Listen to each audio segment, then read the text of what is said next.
Right, today I have 6 tips to help you have your child come to the dinner table and stay there, which is a common problem I hear of parents who have toddlers or preschoolers.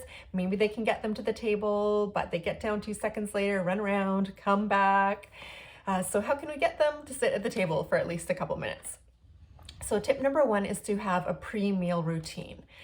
So I have troubles doing this myself, but if you can give your child even like a 5-minute warning, if they're busy in the middle of a game or something, it's going to be really hard for them to quit and come to the table immediately. So just give them, warning that it's going to be time to transition to the table soon. And then you can do a transition to the table activity that provides some proprioceptive input for them. So what this is it's calming, especially for kids who, have sensory struggles, but really for all kids. So proprioceptive input, you may have heard of as deep pressure input before. So anything that gets your child kind of applying a pressure against their muscles. And this can be pushing a stool to the counter to wash their hands, even just like pushing their hands against the wall or against you, bear crawling to the table on all fours. So that can actually help calm down their sensory system and make it easier for them to come and sit at the table.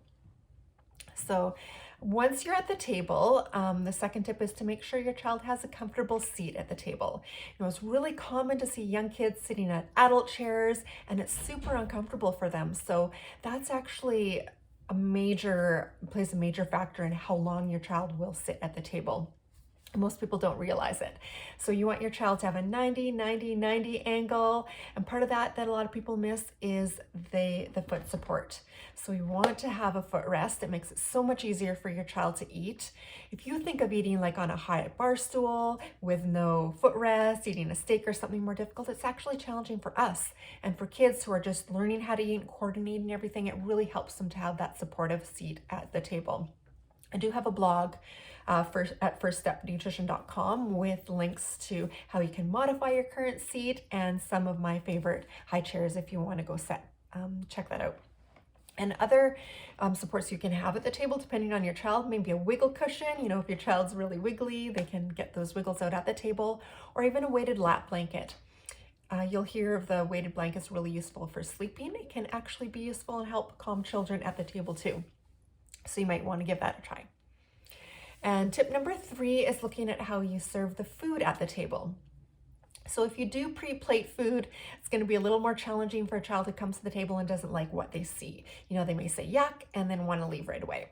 So if you do pre-plate food, I would suggest having a no thank you bowl or plate, and your child is welcome to put anything from their plate into that no thank you bowl and push that away instead of pushing themselves away from the table and running away.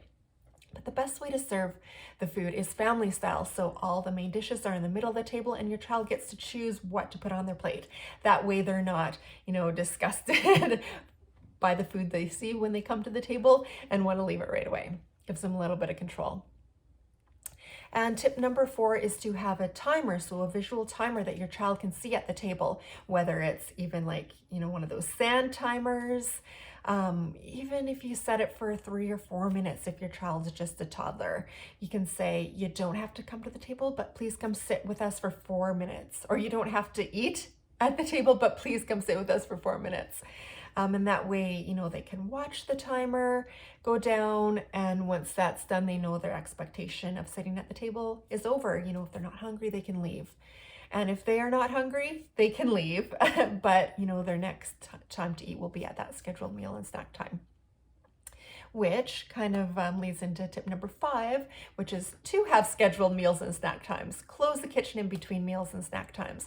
And this allows your child to come to the table with a bit of an appetite, a bit of a hunger, as opposed to snacking all the way up to supper. Then, of course, they don't want to come to the table. Of course, they don't want to eat dinner because they're not hungry.